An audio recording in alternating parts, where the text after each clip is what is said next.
Iniciando mais um vídeo com a resolução da prova do concurso da Prefeitura Municipal de Marechal Deodoro. Cargos de nível fundamental. A prova é tipo 1. Questão 21. O gráfico mostra o comportamento da mortalidade infantil no município Marechal Deodoro no período 2006 a 2020. Segundo o IBGE. Conforme as informações do gráfico, dadas as afirmações, o ano com maior mortalidade infantil para o município foi o ano de 2008. Então vamos analisar aqui, ó. No gráfico, na horizontal a gente tem os anos e na vertical tem a mortalidade. Então, de acordo aqui com o nosso gráfico, o ano com maior mortalidade infantil está afirmando que é 2008. Então, se a gente ver aqui, ó, 2008, esse é o valor em 2008. De fato, o valor aqui em 2008 é de 25 e ele é o maior. Então, a afirmação 1 está verdadeira. Afirmação 2. O ano com menor mortalidade infantil para o município foi o ano de 2012. Menor mortalidade infantil, não, ó aqui. 2020 e 2012. 2012 está em 10. 2020 está abaixo de 10. Então, a afirmação 2 ela é falsa. Afirmação 3. Entre os anos de 2008 e 2010, houve um decréscimo na mortalidade infantil no município. Decréscimo, diminuição, né? Entre 2008 e 2010. 2008, 2010. Então, saiu daqui de cima de 25 para algo em torno de 12, 13, né? Então, de fato, houve um decréscimo, houve uma diminuição no número de mortalidade infantil. Verdadeiro também. Então, verdadeiro aqui a gente tem 1 e 3, letra D. Questão 21, D. 22. A prefeitura de uma cidade decidiu calçar o passeio de uma praça pública que apresentar o formato de um quadrado, cuja área total é 1.600 metros quadrados. Sabendo que a largura do passeio da praça é de 2 metros e que o piso é vendido em múltiplos de 5, quantos metros quadrados desse piso precisarão ser comprados, considerando ainda um acréscimo de 10% de folga? Então, a gente tem um quadrado, a área desse quadrado é de 1.600 metros quadrados. E se a gente lembrar, a área de um quadrado é igual ao lado elevado ao quadrado. Então, se a área é 1.600, quanto deve ser esse lado? Esse lado vai ser a raiz quadrada de 1.600. A raiz de 1.600. E essa raiz aqui, ó, ela vai dar 40 metros. 40 metros é justamente o lado desse quadrado, os lados do quadrado, 40 metros. Tá, só que ele quer a área dessa região aqui, ó. Como é que a gente calcula a área dessa região? Em cinza. A gente pode fazer assim, eu sei a área do quadrado inteiro.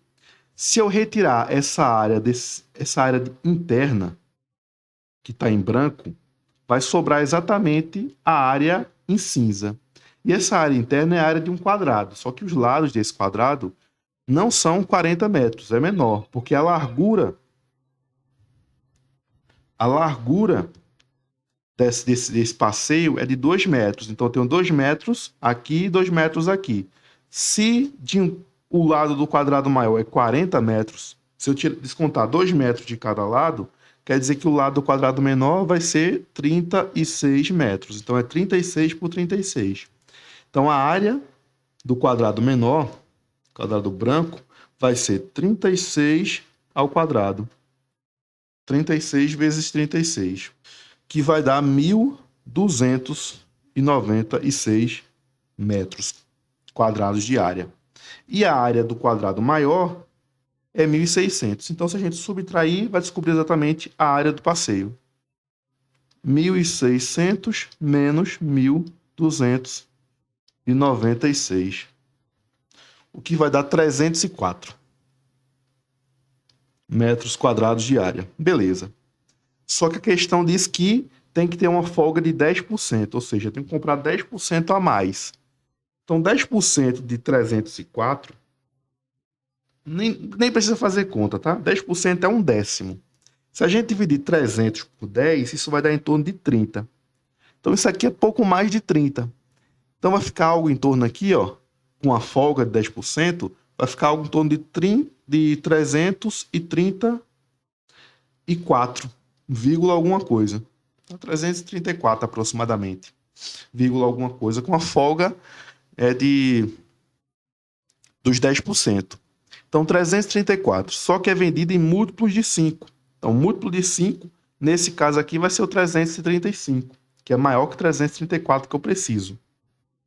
Então, 335, a gente tem a letra C como resposta. Então, aproximadamente 334, com a folga de 10%, só que é vendido em múltiplos de 5, 334, com múltiplo de 5, 335. Questão 23. Dada a expressão aritmética, o resultado correto é... Então, essa expressão aqui a gente tem 10 mais 5 vezes 10 menos... Aí abre módulo, né? Módulo de menos 2. Bom, primeiro a gente vai resolver essa multiplicação. Então, repete 10 mais 5 vezes 10 dá 50, menos o módulo de 2 o módulo de menos 2 é 2. Tá? 2. Então, a gente agora tem 10 mais 50, 60, menos 2, que vai dar 58. 58, letra A. Questão 24. Dadas as afirmativas sobre os números naturais. Se x é o número par, então não é o número primo. Não. O primeiro número primo é o 2, e 2 é o número par. Então, essa afirmação aqui, 1, ela é falsa. 101 é o número primo. Bom, para você verificar se um número é primo, a maneira mais prática que a gente tem, sem decorar nada, é você fazer divisões por números primos que você já conhece. Tá? Então, 101. 101 é primo? É. Você pode verificar isso fazendo as divisões. Divide por 2, não dá. Divide por 3, não dá. Por 5, não dá. Por 7, por 11, por 13, por 19, por 23. Na verdade, 101 só precisa fazer até o 11. Até o 11, que é a raiz de 100. Até a raiz desse número. A raiz de 101 é um pouquinho maior do que 10. Então, fazendo até 7, já vai verificar que de fato esse número é primo. Se x é divisível por 6, então é par. Bom, para ser divisível por 6, tem que ser divisível por 2 e por 3 ao mesmo tempo. E para ser divisível por 2, tem que ser par. Então, para ser divisível por 6, tem que ser par também, verdadeiro. 2 e 3. 2 e 3, letra D. 25. Visando atender a uma comunidade para a prática de natação, foi construída uma piscina com as seguintes dimensões: 25 metros de comprimento, 10 metros de largura, 1,80 de profundidade. Qual o volume máximo da piscina em litros? Qual o volume máximo de água em litros que cabe nessa piscina? Então, o volume da piscina vai ser simplesmente a multiplicação do comprimento, da largura e da altura. Então, o volume vai ser comprimento 25, largura 10, altura 1,80. Então, a gente tem 25. 1,80 vezes 10 dá 18.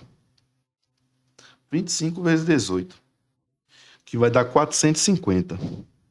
450 metros cúbicos, tá? Só que a questão que é em litro. Então, não pode ser letra A. Para a gente transformar de metro cúbico para litro, a gente tem que lembrar que a relação 1 metro cúbico é igual a 1.000 litros. Então, se eu tenho 450, 450 vezes 1.000. 450 mil litros, letra D. 26. Ao simplificar a fração algébrica, obtém-se a expressão. Bom, vamos lá, né? Essa fração aqui de cima, ela pode ser escrita como 2A, vou escrever aqui do lado, 2A elevado ao cubo menos 3 elevado ao cubo, porque 27 é 3 elevado ao cubo, sobre essa aqui, 2A ao quadrado menos 3 ao quadrado. O que a gente tem aqui, no numerador, é o cubo da diferença, e no denominador é o quadrado da diferença de dois termos. O cubo da diferença é um produto notável. Esse produto notável é o produto de 2A menos 3 vezes 2a ao quadrado. Deixa eu colocar aqui entre colchetes. 2a ao quadrado menos 3 vezes 2a, ou seja, 6a, mais 3 ao quadrado. E isso tudo dividido por o quadrado da diferença. O quadrado da diferença é o produto de 2a mais 3 vezes 2a menos 3. Perceba que aqui em cima eu tenho 2a menos 3, aqui embaixo eu tenho 2a menos 3. Multiplicação e divisão, então dá para a gente simplificar. Então vai sobrar aqui 2a ao quadrado, que é 4a ao quadrado, menos 6a, mais 9.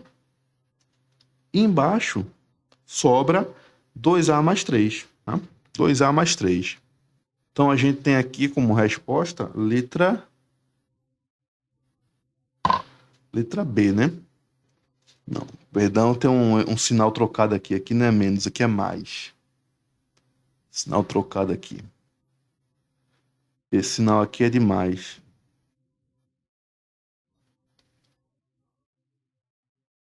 Então aqui é mais, rapaz. Então aqui ele é mais 6a. Mais 4a ao quadrado mais 6a mais 9 sobre 2a mais 3. Letra A.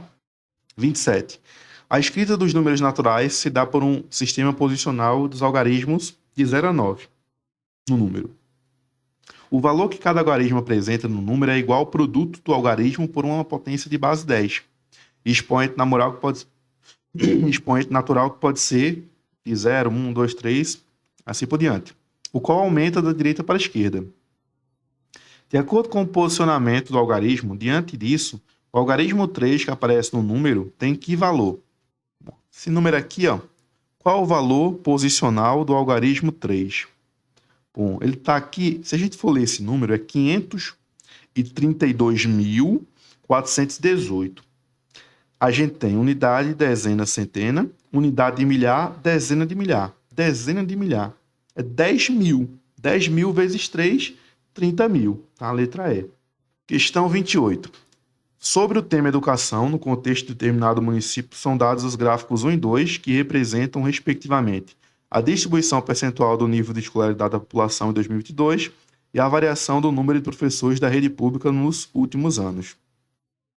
Verifica-se que estão corretas. Quais afirmações? São 2 gráficos. Sobre esses gráficos, dadas as afirmativas. Com relação ao nível de escolaridade, a moda é o ensino médio.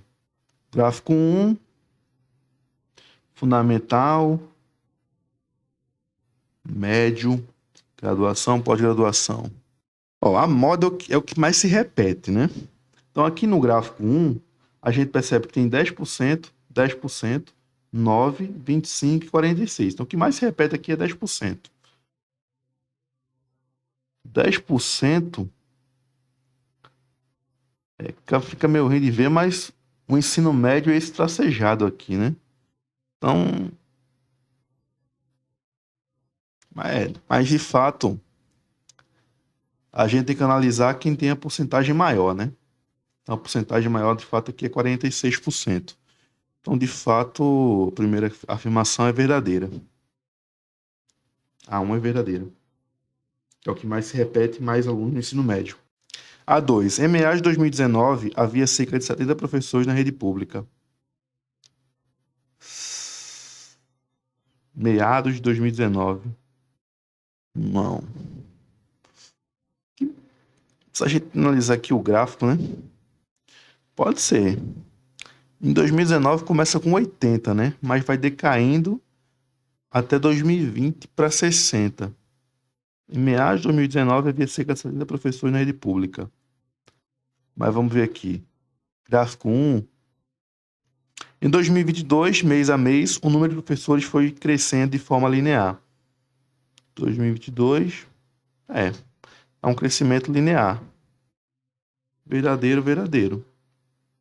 Eu acredito que seja 1, 2 e 3. Questão 28. Letra A. Com o aumento recente da inflação no país e no mundo, as empresas fabricantes de produtos alimentícios, para tentar disfarçar os aumentos nos preços de seus produtos, têm mantido o preço e diminuído a quantidade dos produtos nas embalagens. Se certa embalagem continha 500 gramas de um produto e era vendido por 10, passou a ser vendido pelo mesmo valor, porém com 400 gramas da embalagem. Diante disso, qual o aumento percentual no valor do produto? Aumento percentual. Vamos ver aqui o seguinte. Era 500 gramas vendido a 10 reais. Tá? Passou a ser 400 gramas vendido a 10 reais. Então, se a gente calcular o valor por grama, né?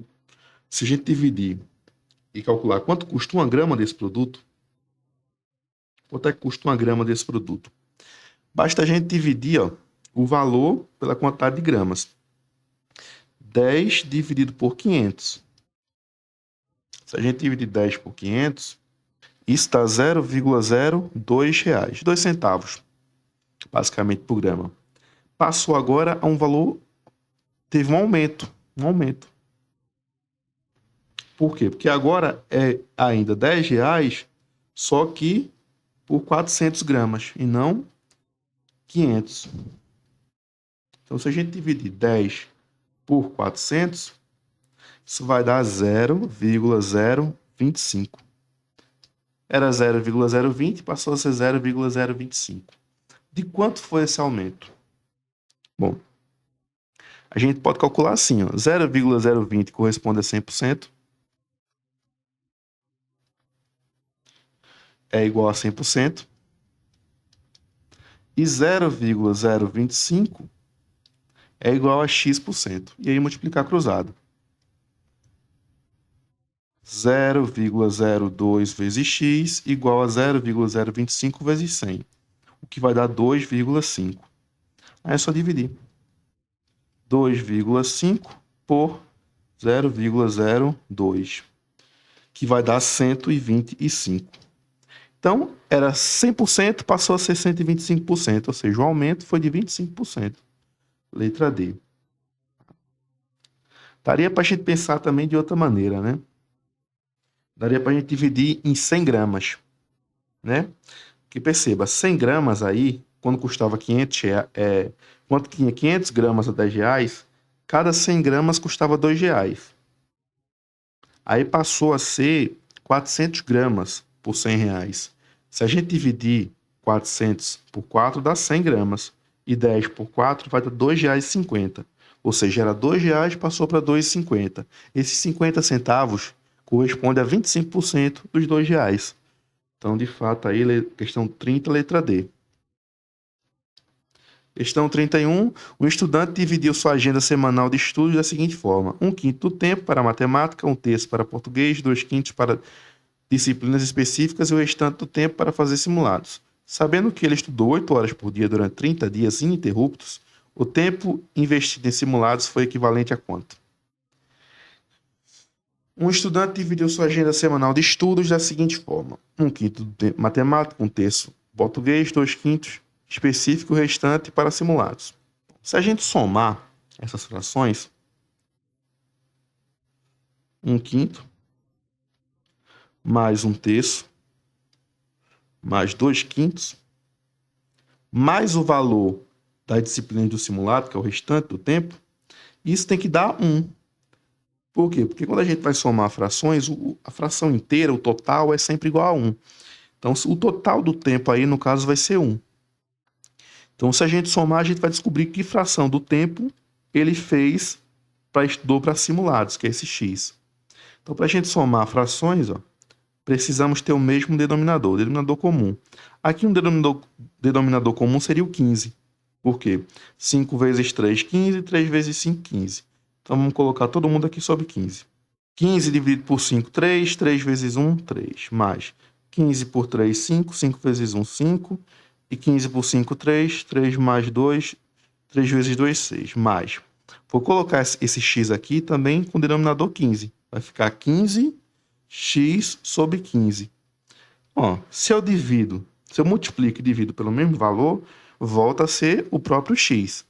Então, isso tudo aqui igual a 1. Para eliminar esse denominador, basta que a gente multiplique a equação inteira por 15. Se a gente fizer isso, o denominador vai morrer. A gente cancela o denominador. E do outro lado aqui, 1 vezes 15 dá 15. Tá? Então, assim a gente tem 3 mais 5 mais 6, 14, mais 15x igual a 15. Perfeito. Esse 14 vai para o outro lado, então a gente tem 15x igual a 15 menos 14. Ou seja, o x, 15 menos 14, dá 1, 1 quinzeavos. Então, 1 quinzeavos do tempo ele passou fazendo simulados. Sabendo que ele estudou 8 horas por dia durante 30 dias, 8 horas por dia durante 30 dias. 1 quinzeavos desse tempo foi fazendo simulados. Então, 1 quinzeavos do tempo. O tempo foi 8 horas por dia durante 30 dias. Isso vai dar o total de tempo que ele passou ali fazendo simulados, né? Se a gente dividir aqui, ó, simplifica 15 com 30, dá 2. 1 vezes 8 vezes 2, 16. Mas espera aí, deixa eu calcular primeiro a quantidade de horas que ele estuda, né? Sabendo que ele estudou 8 horas por dia durante 30 dias, então 8 horas por dia durante 30 dias. 8 vezes 30. Então isso vai dar 240 horas de estudo. 240 horas. O estudante dividiu sua agenda semanal de estudo da seguinte forma. E o restante do tempo para simulados. Sabendo que ele estudou 8 horas por dia durante 30 dias, o tempo investido em simulado foi equivalente a quantos dias, né? Então ele estudou 240 horas ao todo. O que de fato dá 10 dias, né? Se a gente for analisar. 240 horas corresponde a 10 dias de estudo. Porque 24 horas é um dia. Então, eu tenho 1 quinzeavos de 240. 1 vezes 240, 240 dividido por 15. 240 por 15, 16 horas de estudo. Pelo que está dando para entender aqui nas afirmações, sabendo que ele estuda 8 horas por dia, né? 16 horas seriam, entre aspas, 2 dias, né? Letra C.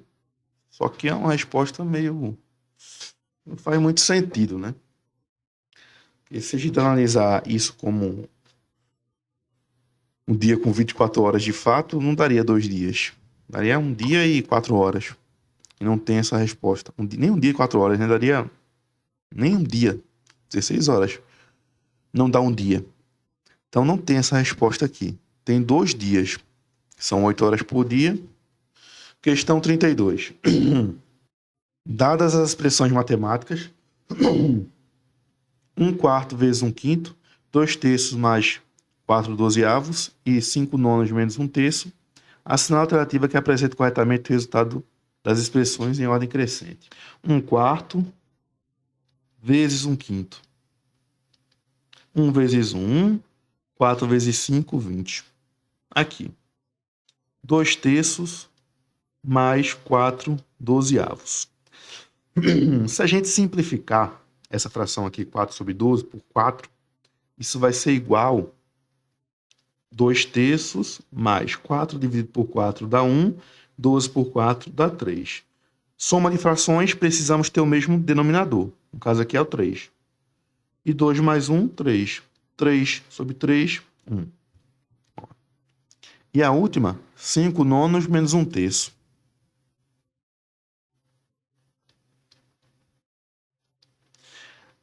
Aqui, ó, podemos multiplicar essa fração aqui por 3. Porque 3 vezes 3 dá 9. Então, a gente vai ter 5 sobre 9 menos 3 sobre 9. 5 menos 3, 4 sobre 9.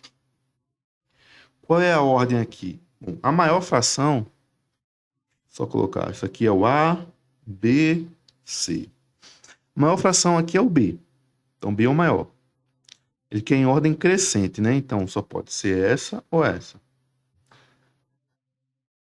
A menor fração é 1 sobre 20.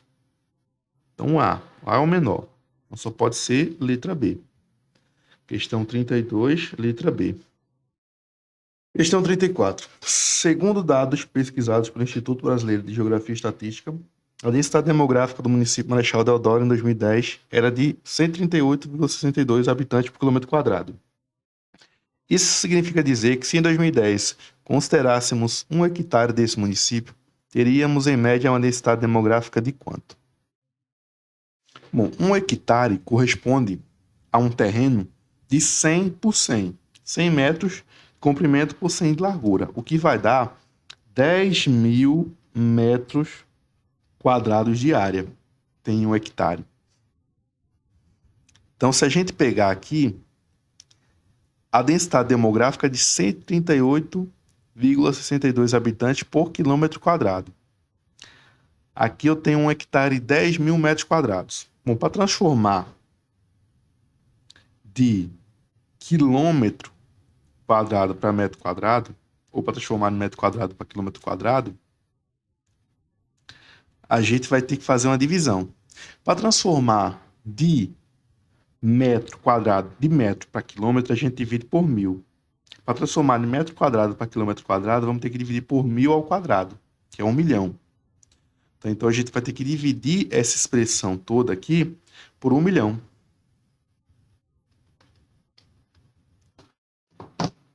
(10.000) dividido por 1 milhão. Aqui tem 6 zeros, beleza. Simplificando os zeros, 4 zeros com 4 zeros, fica 1 dividido para 100. Que é aproximadamente 0,01, aproximadamente não, né? É exatamente 0,01 quilômetro quadrado de área. Então, percebe o seguinte, ó, que em 1 quilômetro quadrado tem 138,62 habitantes. É o que diz a densidade demográfica. Habitante por quilômetro quadrado. Então, 1 quilômetro quadrado equivale a 138,62 habitantes. Só que 0,01 quilômetro quadrado vai ter quantos habitantes? X. Aí é uma proporção. Multiplicando cruzado, tu vai ter 1 vezes x. X igual a 0,01 vezes 138,62. 0,01 vezes 138,62, isso vai dar 1,3862. É só tu deslocar a vírgula 2 casas para a esquerda. Então, tu vai ter 1,3862. Letra C. 35. Um quadrado com 40 centímetros de lado possui 4 círculos idênticos inscritos conforme a figura. Considerando que π é igual a 3,14, qual a área aproximada da região destacada em cinza? Ó,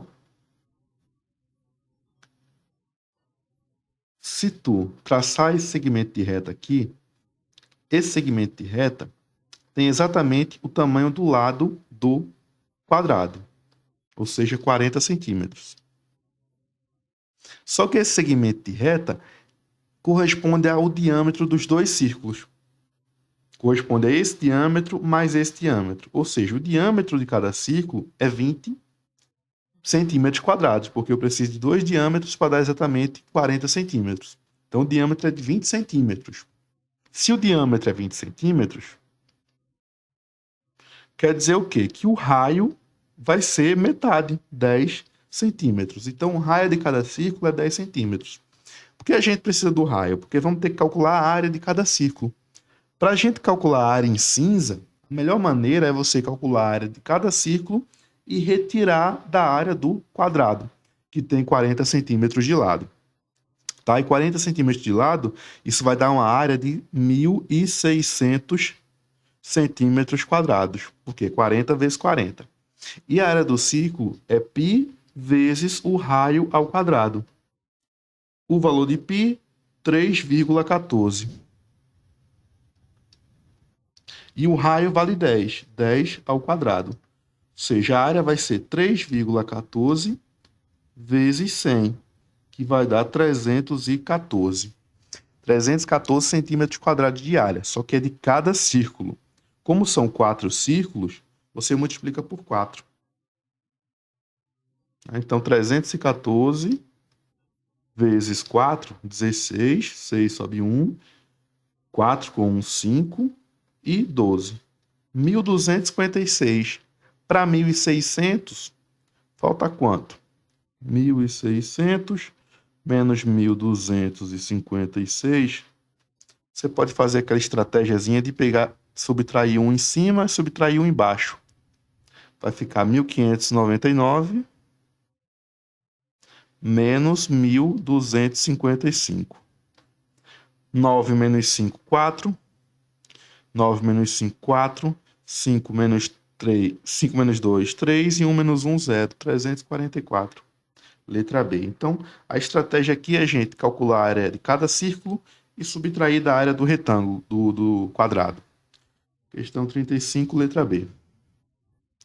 Questão 36. 2 ônibus, ônibus 1 e ônibus 2, levaram a mesma quantidade de turistas para conhecer a cidade de Marechal Deodoro. No ônibus 1, o número de pessoas de sexo feminino corresponde a 3/4 do total de turistas que havia nesse ônibus. Ao chegarem na cidade de destino, os turistas dos 2 ônibus se uniram formando um único grupo, no qual a quantidade de pessoas de sexo feminino era igual à quantidade de pessoas de sexo masculino. Com base nessas informações, a fração de pessoas de sexo masculino em relação ao total de pessoas que estavam no ônibus 2 é de quanto? Os ônibus levavam a mesma quantidade de pessoas, né? Mesma quantidade de turistas. Vamos supor aqui, suposição, que é válida para esse tipo de problema, que a quantidade de turistas em cada ônibus é 100 pessoas. 100 pessoas por ônibus.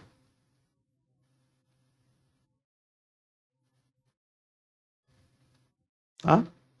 Então, o ônibus 1,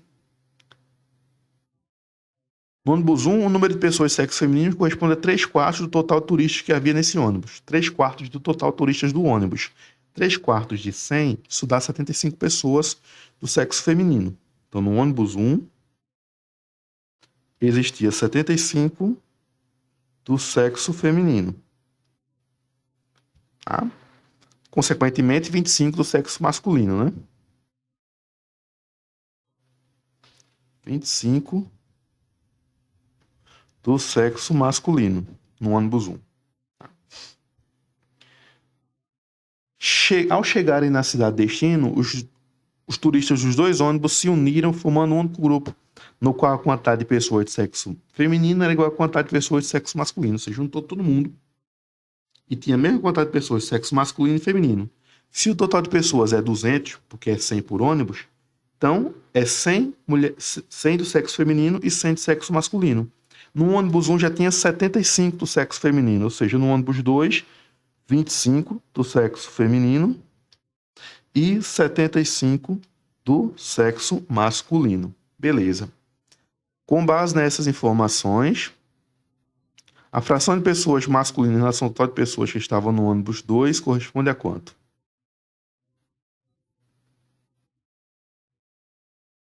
Corresponde também a 3/4, né? Porque é 75 pessoas de sexo masculino no ônibus 2, num total de 100 pessoas. Então, 3/4. Letra E.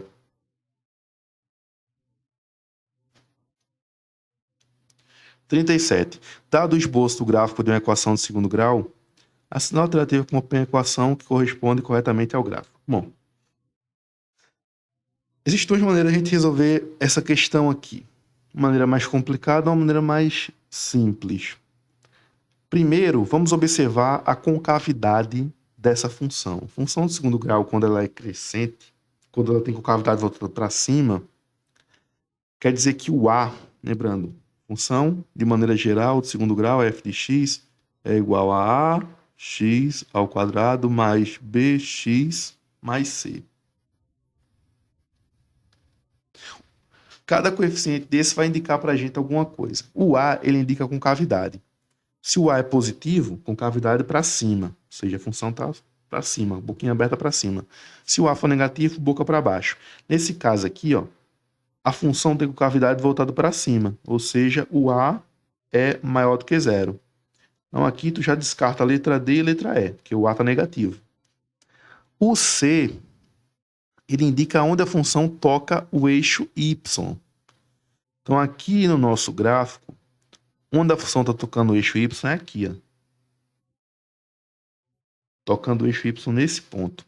Então esse ponto aqui está abaixo do gráfico, ou seja, é um ponto negativo. Então o C só pode ser negativo. Então descarta logo letra A também. Sobra B e C, para a gente decidir qual é, de fato, aí a função. Bom, a gente pode fazer isso analisando o zero da função. Os zeros estão aqui, ó. É menos 1 e menos 3. São os valores de x que tornam a função igual a zero. Vamos testar o 1. Para x igual a 1, vamos calcular o f de 1 dessa função. O f de 1 da primeira função, da letra B. Então a gente vai ter 1 ao quadrado mais 2 vezes 1 menos 3. Isso tem que dar zero. 1 ao quadrado, 1. Mais 2 menos 3 deu zero. Vamos calcular no menos 3 agora, para ver se está zero também. Menos 3 ao quadrado dá 3. Mais 2 vezes menos 3, menos 3. Aqui, 3 menos 6, menos 3. Aqui não vai dar zero, né? Aqui vai dar menos 6. Então não pode ser letra B, só pode ser letra C. E aí você pode verificar no 1 e no menos 3 se isso dá zero ou não. Então, questão 37. Vamos verificar a letra C. Para x igual a 1, 1 ao quadrado menos 2 menos 3. Não dá certo, não. Vamos ver aqui a letra B, se eu não errei nada. Para x igual a 1, 1 ao quadrado dá 1. Mais 2 vezes 1, 2 menos 3, 0. Ok. Eu tenho também alguns valores aqui que é interessante a gente observar, além do zero, né? A gente poderia observar esse valor aqui para x igual a 2, porque ele está bem definido e dá 5. Então, vamos ver para x igual a 2 se essa função aqui dá 5. Para x igual a 2, a gente tem 2 ao quadrado, que é 4. 2 vezes 2, 4 também. 4 mais 4, 8, menos 3, 5, de fato. A função de baixo vai dar 4, menos 4, menos 3. Então não pode ser essa aqui, letra C, só pode ser letra B. Porque para x igual a 1, ela dá 0. O menos 3 aqui, não tenho certeza se isso é 0 ou não. Mas tem esses pontos bem definidos que é interessante a gente calcular. Então, para x igual a 2, a gente tem o valor 5. E verificamos que de fato é 5, letra B. 38. A sinal alternativa contém um número inteiro que é divisível por 8 e 3 ao mesmo tempo. Aí você olha para esses números aí gigantescos, mas tem que ser divisível por 8 e 3 ao mesmo tempo. Para ser divisível por 8, basta que os 3 últimos algarismos formem um número divisível por 8. Então vamos pegar aqui, 192. Vamos dividir por 8. Será que é dividido por 8?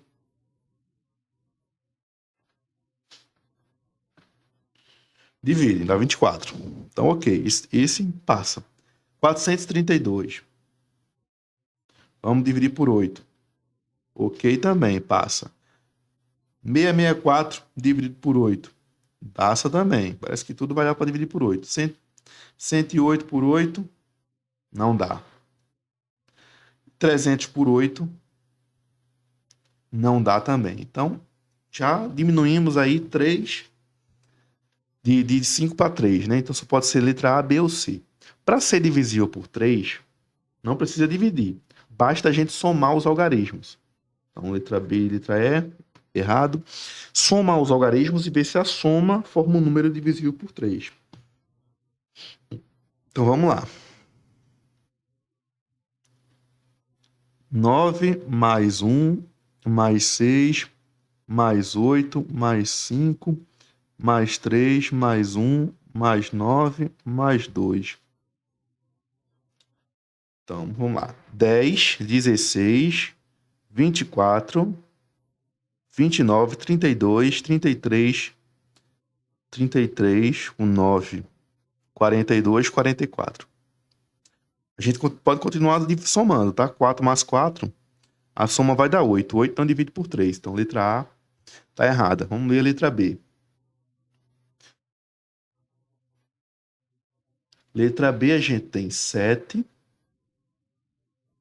mais 5, mais 3, mais 5, mais 1, mais 9, mais 4, mais 3, mais 2.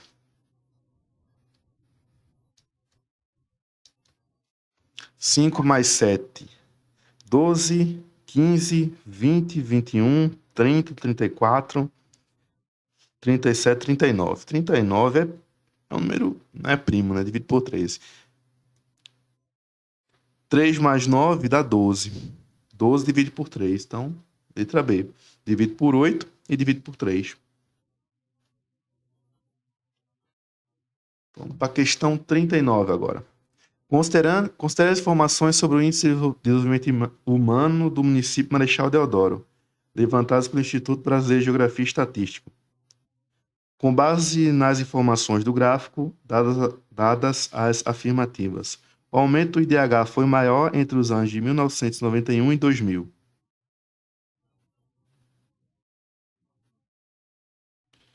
Rapaz, se você observar aqui, o maior aumento,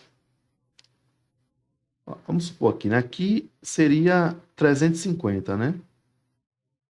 Aproximadamente, 0,350. E aqui, algo em torno de 450. Então, aumentou 100. Só que de 2000 a 2010, houve um aumento maior, né? 450 para 650. Na mesma faixa de tempo, 10 anos, o aumento aqui foi maior. Então, letra A, afirmação 1 é falsa. A 2, o aumento do IDH foi maior entre os anos de 2000 a 2010, verdadeiro. O IDH 2010 foi de aproximadamente 0,642. Aproximadamente 0,650, né? Tá próximo disso. 2 e 3. Letra E. E última questão, o município Marechal Deodoro é uma das principais cidades históricas do estado de Alagoas, além de possuir belezas naturais impressionantes. Tornou-se a capital da capitania de Alagoas com o nome de Alagoas da Alagoa do Sul. E, em 1939, mudou seu nome para o nome atual em homenagem a um proclamador da República e primeiro presidente brasileiro, Marechal Deodoro da Fonseca, nascido na cidade em 5 de agosto de 1827. Com base nas informações citadas sobre o município de Marechal Deodoro, a posição ocupada pelo algarismo 1 nos anos informados representa. Então, algarismo 1, nesse ano e nesse ano, representa o quê? Representa a unidade de milhar, letra D. Tá, então, assim a gente encerra a resolução das questões da prova de nível fundamental.